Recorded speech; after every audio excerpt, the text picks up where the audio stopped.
el gozo del Señor en su palabra. Hay otro propósito por el cual la Biblia nos fue dada. ¿Sí? Vean en el capítulo 2, en el versículo 1, la primera parte. ¿La leemos juntos?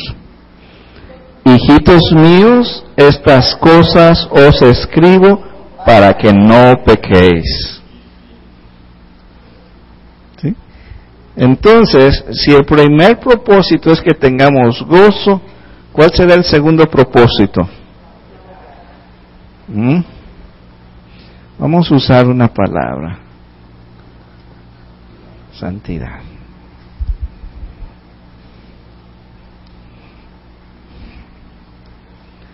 Dios nos da su palabra para guiarnos en cómo conducir nuestra vida y no pecar contra Él. El pecado es ofender a Dios. El pecado es desobedecer su palabra. El pecado es desviarnos del propósito de Dios para nosotros. Entonces, Juan dice: hijitos, estas cosas os escribo para que no pequéis. Porque Dios anhela que nosotros seamos un pueblo que reflejemos lo que Él es. Y aquí mismo en el capítulo 3, en el verso 2, dice: amados, ahora somos hijos de Dios, y aún no se ha manifestado lo que hemos de ser, pero sabemos que cuando Él se manifieste, seremos semejantes a Él, porque le veremos tal como Él es.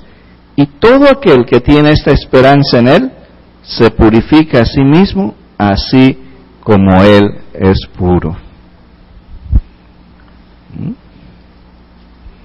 Entonces, ¿para qué nos dejó Dios su palabra? Para que tengamos gozo y para que participemos de su santidad. ¿Cómo? No pecando.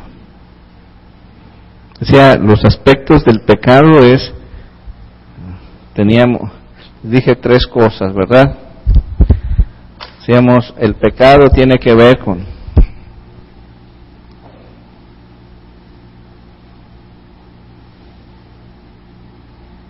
desobedecer su ley, ¿sí?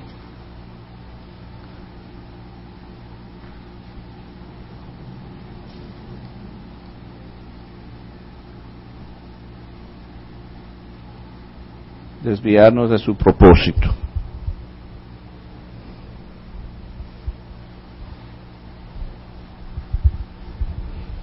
Nos desviamos del propósito por el cual Dios nos creó. Y vamos a ver un tercer propósito, porque el tercer propósito es algo muy importante.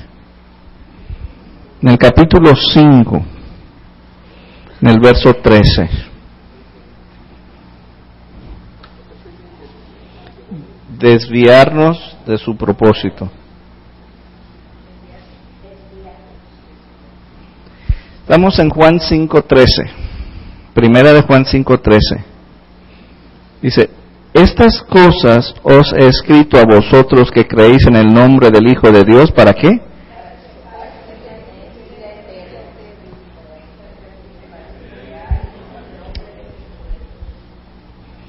Estas cosas os he escrito para que sepáis que tenéis vida eterna. ¿Ven cómo está redactado ese pasaje? Para que sepáis, ¿sí?, que tenéis vida eterna. Ese es un presente, ¿verdad?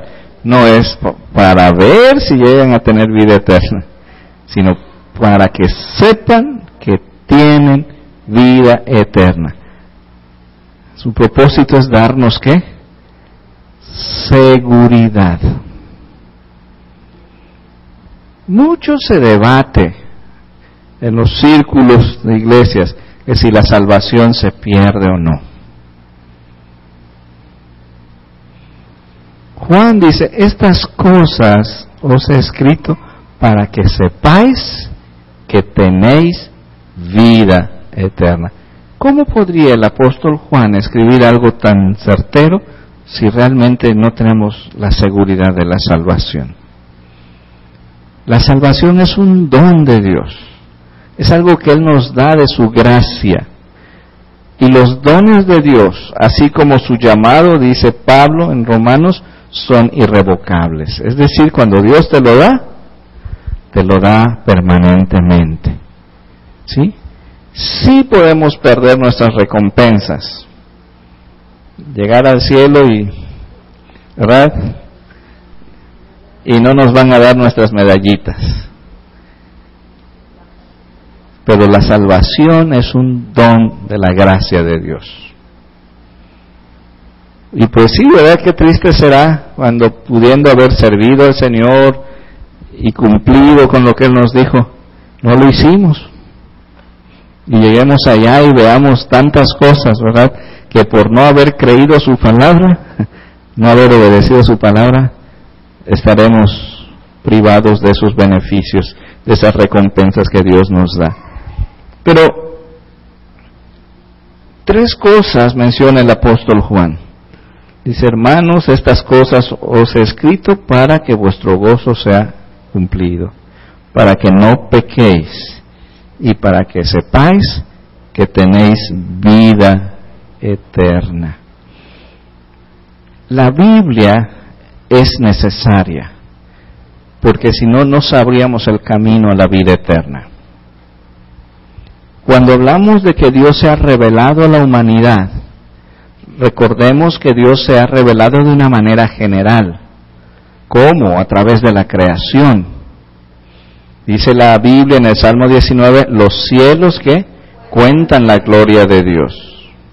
Entonces, nadie puede decir delante de Dios, nunca supe de ti, porque Dios le va a decir, ahí tú viste las estrellas, viste el mar, viste las montañas, y eso eran un testimonio de mi poder y de mi sabiduría.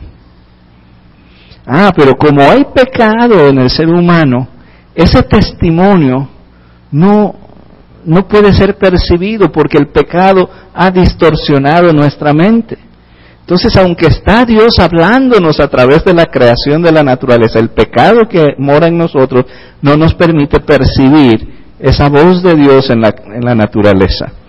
Al contrario, ¿verdad? La gente ve a la naturaleza de una manera distinta y es la madre tierra y toda la espiritualidad que hay ahora en base a la naturaleza, ¿cierto o no? Y hay cultos aquí y cultos allá.